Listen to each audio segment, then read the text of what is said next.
Davie, Florida. Before agreeing to become the head coach of the Miami Dolphins last winter, Brian Flores consulted his former high school coach in Brooklyn. The response was, "Sure, you'll have to face New England twice a year, but even Bill Belichick has to retire at some point. They won't be great forever." Dino Mangiero, who coached Flores at Poly Prep Country Day School, advised him. Miami might be a really good place to land. And at some point for Flores, it might be. It is impossible to judge an NFL head coaching career that consists of 2 games with a franchise that has gutted its veteran talent and is rebuilding with fragile youth and the hoarding of draft picks. But after losing to New England by 43-0 on Sunday, the Super Bowl champion and AFC East rival for whom Flores worked the previous 15 seasons, the winless Dolphins have been outscored in 2 games, 102-10. The team might not be merely bad, but historically futile.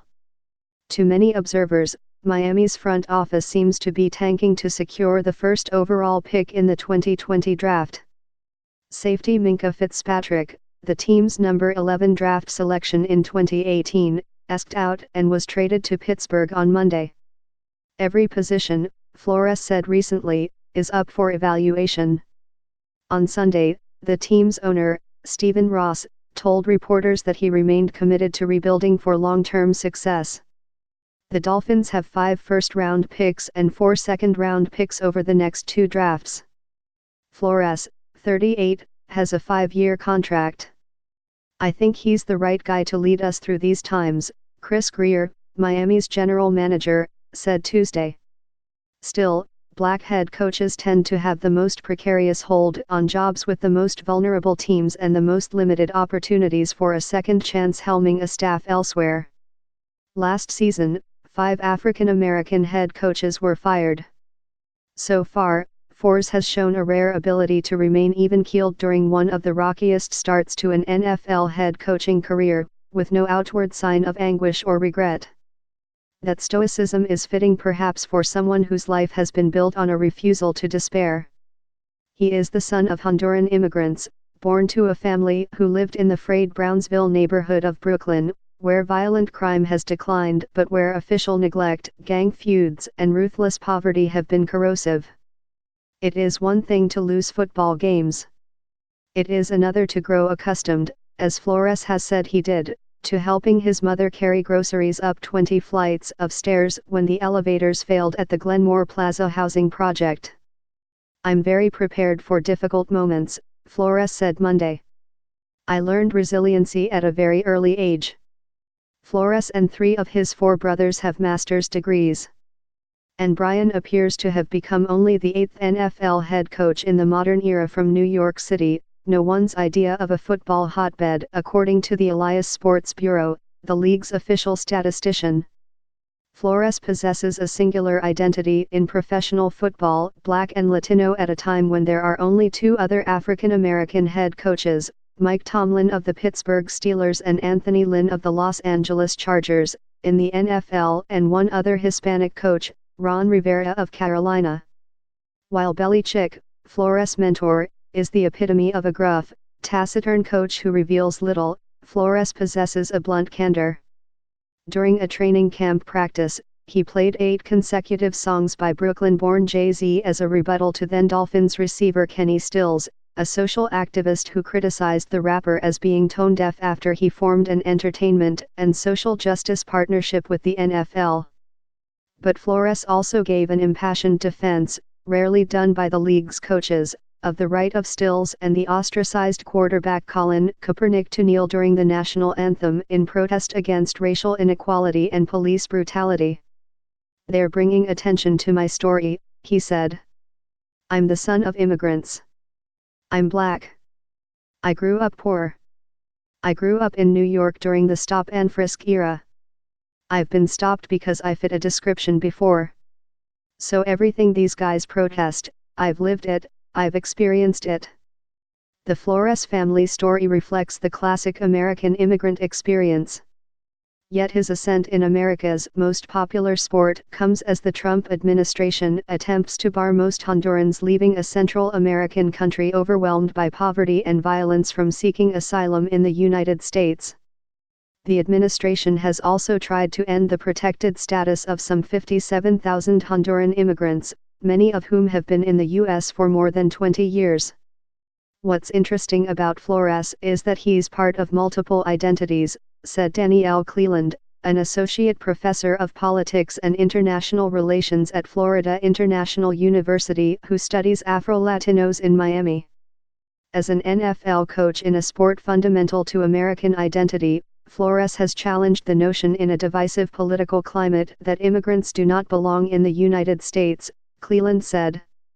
We have to think of the diversity in those communities and how they have integrated into our society, she said. With Flores on the sidelines, the Dolphins are the only NFL team with a black head coach and a black general manager, Greer.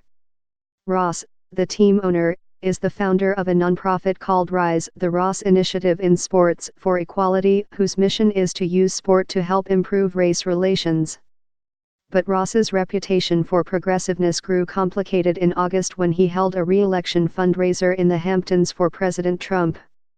Stills, the receiver, criticized Ross via Twitter, writing, "You can't have a nonprofit with this mission statement, then open your doors to Trump." When Stills also criticized Jay-Z and Flores responded with his calculated playlist, the move drew mixed reaction. Mangiero, who coached Flores in high school, said he chuckled at Flores's feistiness. But the Miami Herald responded harshly on its editorial page, saying that Flores's musical choice was insensitive and looked like a smirking taunt, giving the back of his hand to a real-life American plague.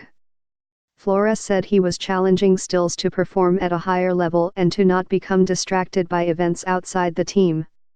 Whatever scrutiny he received, Flores said at the time, he would continue to coach his own way. "If anybody's got a problem with that, we've just got a problem," he said. "We're going to agree to disagree." Days later, the Dolphins traded Stills, an extremely popular player, and Laramie Tunsil, an emerging star at left tackle, to Houston. Asked if the trade was personal or political, Flores told reporters, "Not at all. The compensation received by the Dolphins, which included 2 first-round draft picks and a second-round pick, was something we couldn't turn down," Flores said. He seemed taken aback by the widespread attention paid to the Stills/Ross/Jay-Z controversy. To Richard Lapkick, the founder and director of the Institute for Diversity and Ethics in Sport at the University of Central Florida, Flores attempted to perform a delicate balancing act. In playing the Jay-Z songs, Professor Lapkick said, Flores appeared to be towing the company line. But Flores's plea for social justice was something few coaches outside of the NBA ever address, Lapkick said, accepting the mass demonstration of solidarity that occurred across the NFL on September 24, 2017, after President Trump criticized protests during the national anthem. He realized, "My players do have opinions, and if he wants to successfully coach them, he can't be dismissive," as the playlist seemed to indicate he was, Lapkick said. As a New Yorker, Flores is another sort of rarity in the modern NFL. His only current compatriot is Jacksonville's Doug Marrone. Other New Yorkers who have coached include the legendary Vince Lombardi and the less-than-legendary former Jets and Eagles coach Rich Kotite, with his career record of 41-57. Flores's parents, Raul and Maria, immigrated from Honduras in the 1970s, speaking no English, seeking a better life, and his father spent as many as 10 months each year away as a merchant seaman. An uncle, Darrell Patterson, then a Brooklyn firefighter, became a father figure, taking the Flores brothers bowling and on trips to a video arcade. Traveling home one evening when Brian was 12, he said he spotted a Pop Warner game and asked his uncle if could play. Patterson, 66, and now a fire safety educator, remembers the football origin story somewhat differently. He visited the family's apartment in Brownsville on a beautiful fall weekend, only to find the brothers watching television.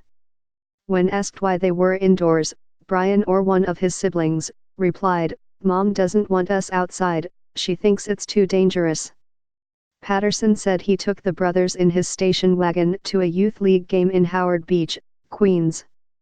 Brian ran an impressive 40-yard dash and was pointed to the team equipment van, where he grabbed a helmet and shoulder pads. But no one in his family had ever played football and the shoulder pads felt awkward. "He had the pads on backward," Patterson said. "We turned them around and from there he excelled." Flores received a scholarship to Poly Prep Country Day, an elite academic and football school, commuting more than an hour across Brooklyn by bus and subway. He struck Mangiero, his coach, as Flores strikes many people serious, driven. At Boston College, Flores played safety and linebacker, but a leg injury in 2003 ended any slim chance of playing professionally. So Flores famously wrote to every NFL team looking for a job. He took an entry-level post in the Patriots personnel department in 2004. His duties included getting coffee and picking up dry cleaning.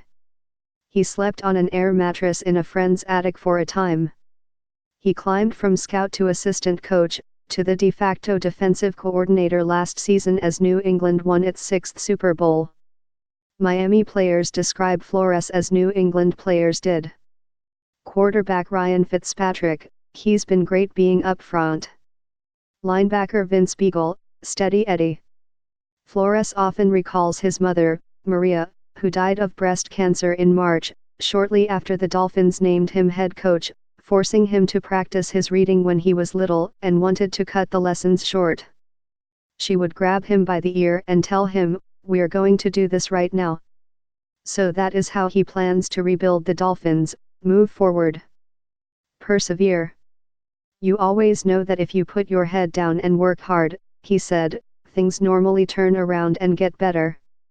Alain Delaquerriere contributed research.